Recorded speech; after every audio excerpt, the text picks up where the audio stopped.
Bonjour à tous, je vous invite à vous abonner à cette chaîne, à aimer, à partager, à commenter ces vidéos, c'est très important. C'est une manière de nous soutenir. Merci à vous tous. Bonjour Sophie Audugé. Bonjour.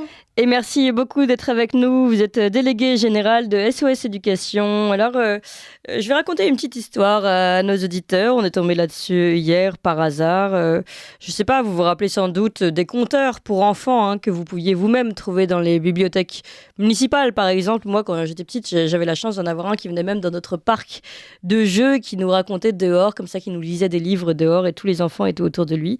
Eh bien, la mairie de Paris, en coordination avec la mairie du 13e, et la DILCRA, la Ligue de l'enseignement, et la préfecture de Paris ont organisé une lecture de contes. Alors jusqu'à là, on est tous ravis, c'est une excellente idée.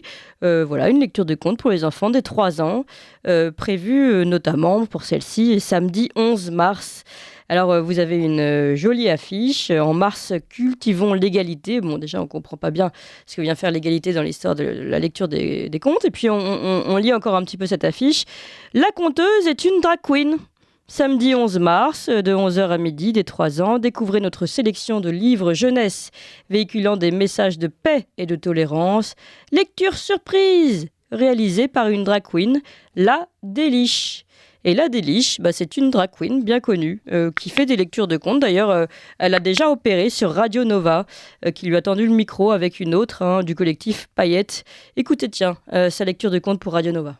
C'est le grand carnaval dans la forêt et dans la maisonnette de la famille ours. Tout le monde prépare son déguisement. Papa ours se trouve terrible en grand méchant loup. Et toi, petit ours ? Demande papa ours. Moi, je me déguise en boucle d'ours. Quoi ? En boucle d'ours ? Avec une jupe rose et des couettes blondes ? Oh non, non, non, non, non. Tu ne préfères pas te déguiser en autre chose ? En chevalier courageux, avec une armure et une grosse épée. Eh oui, non, il préfère mettre une jupe rose, évidemment. On comprend le choix également du texte. Sophie Audugé, comment vous réagissez à cette initiative chapeautée par la mairie ? Écoutez, je pense comme beaucoup de parents, mais malheureusement, Clémence, je suis désolée de vous dire ça, mais c'est excessivement fréquent en ce moment. On a déjà eu cette situation à Bordeaux, à Toulouse. Il y a actuellement à Rennes un mouvement de parents qui s'oppose à des spectacles auxquels on va emmener les enfants sur des histoires de garçons qui se ressentent filles et qui vont faire des mutations. On a également des ateliers maquillage sensoriel, tenez-vous bien, accessibles pour les 18 mois à 4 ans. Écoutez, je crois que ce qui pose vraiment problème, évidemment, c'est le fait d'utiliser les enfants pour revendiquer des droits qui sont des droits des drag queens à avoir un accès à l'école pour diffuser une idéologie qui est celle, en fait, qu'il n'y a pas d'hommes et de femmes et que les enfants doivent grandir dans cette conviction-là et qu'il est possible de se maquiller, de porter des perruques et que ça pose aucun problème et que c'est la normalité. Et donc là, il y a déjà un problème, c'est-à-dire qu'on impose à des enfants sans l'accord des parents des idéologies, des modes de vie sur lesquels, évidemment, les parents ont quelque chose à dire puisqu'ils sont les seuls décideurs de l'éducation de leur enfant. Le deuxième problème, évidemment, c'est que tout ça se fait avec de l'argent public, c'est-à-dire avec l'impôt des Français. Vous le savez très bien parce que vous nous donnez régulièrement la parole, mais Sion notamment, qui défend une école qui instruit, n'a pas le droit par l'administration française d'émettre des reçus fiscaux, ce qui est absolument scandaleux. Nous ne touchons pas 1 euro de subvention publique, évidemment, mais ces structures-là, ce sont des associations, ce sont des personnalités, des drag queens ou des associations de drag queens, qui ont d'ailleurs d'autres activités qui sont conformes, si vous voulez, à leur objet, quelque part, que ce soit des organisations de queer party, ou il y a un mélange des genres là qui est quand même très dangereux et très gênant, et ça se fait avec l'argent public. Donc, il y a une volonté de choquer, de montrer qu'en fait, effectivement, il y a il y a un pouvoir absolu des fonds publics aujourd'hui pour en faire ce que veut la mairie, sans du tout demander l'accord finalement des contribuables.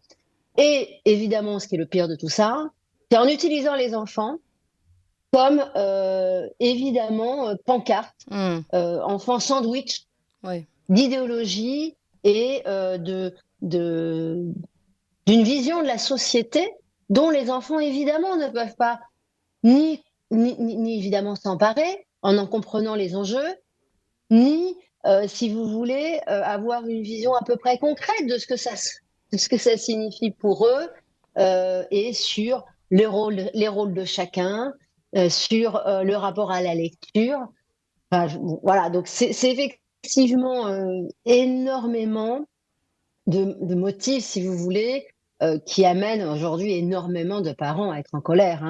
Nous, on reçoit toutes les semaines en ce moment des parents qui nous alertent sur ce type d'événements dans leur ville, ce type d'événements dans leurs écoles, ce type d'événements ou de spectacles dans lesquels les écoles emmènent leurs enfants et qui nous demandent comment ils peuvent faire d'ailleurs, est-ce qu'ils peuvent ne pas les envoyer, est-ce qu'ils peuvent refuser qu'il y ait ce genre d'intervention, puisqu'il y a également des interventions sur ce que Papa Ndiaye appelle l'éducation à la sexualité, qui est pas du tout de ce registre-là, mais bien un endoctrinement à quelque chose qui est dans l'air du temps, faut le dire aussi, c'est-à-dire une mode trans, une mode queen, et ça malheureusement, je crois qu'il faut que les parents s'opposent avec une détermination, une fermeté totale, car l'État n'a pas le droit de prendre les enfants pour les endoctriner ou pour